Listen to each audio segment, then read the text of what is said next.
At just 18 years old, Elena felt as though the world had abandoned her, for she had grown up in a village that valued appearances and possessions more than kindness and dignity, and being poor, quiet, and reserved had made her an easy target for whispers and judgments. So when her father, burdened with debts and desperate to save his land, accepted an offer to hand her over as a bride to a solitary Apache warrior who lived on the edge of the mountains, she felt her future had been signed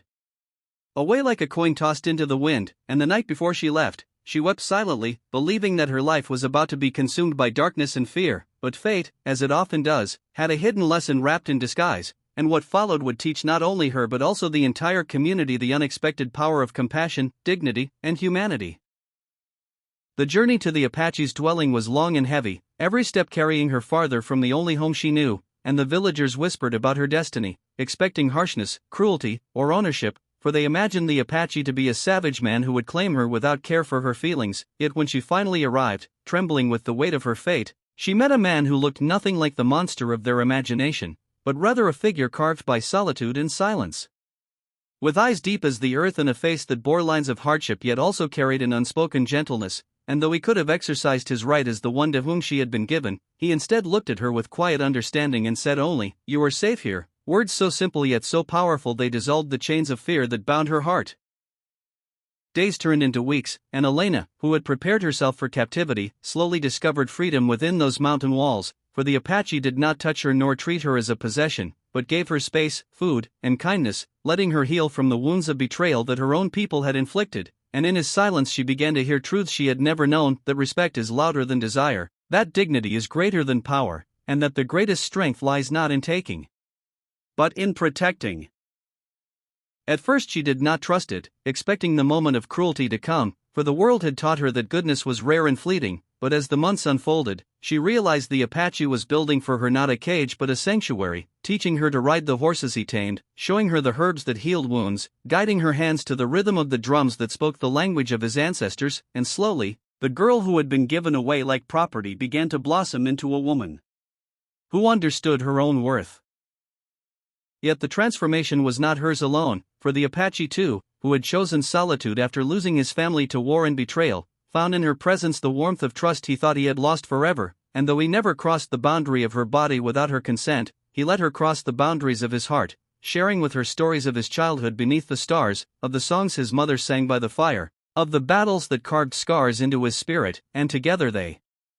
wove a fragile but unbreakable bond that astonished even them.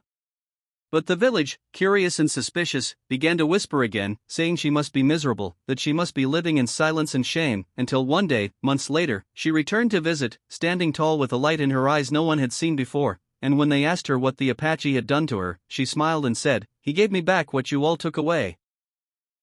My dignity," words that struck like thunder through their hardened hearts.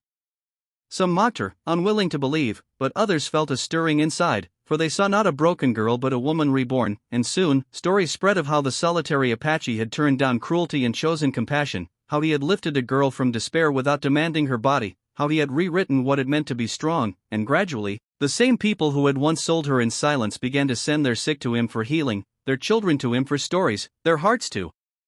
him for guidance, until the man once feared became a symbol of integrity, and the girl once forgotten became a living testimony of resilience. And though they had been thrown together by desperation and injustice, Elena and the Apache built a bond deeper than marriage itself, for their connection was not born of force but of freedom, not of obligation but of choice, and one night, beneath a sky shimmering with countless stars, Elena turned to him with tears in her eyes and whispered, "You gave me my life back, I give you my heart freely," and for the first time since his family's loss, he allowed himself to smile fully, embracing not with possession but with love, and their union, formed not from dominance but from mutual respect, grew into a story that parents would one day tell their children about the power of choosing kindness when cruelty would have been easier. Years later, as the village prospered and learned from their example, Elena would often sit by the fire surrounded by young faces eager for wisdom, and she would tell them, "Do not measure people by what they can take from you, but by what they are willing to give back to you," a truth she had lived, a truth that transformed not only her life but an entire community's understanding of honor, humanity, and love. In the end, what surprised everyone was not that the Apache had received her as a virgin bride, but that he had refused to claim what was not freely given, and instead gave her the rarest gift of all, the chance to choose her own destiny, and by doing so, he not only saved her spirit but healed his own, proving to all that even in the harshest corners of life, compassion can change the course of fate, and love, when built on dignity and respect, can rewrite the story of an entire people, leaving behind a legacy that whispers through generations. That the strongest hearts are the gentlest ones, and the greatest power is not to conquer but to protect.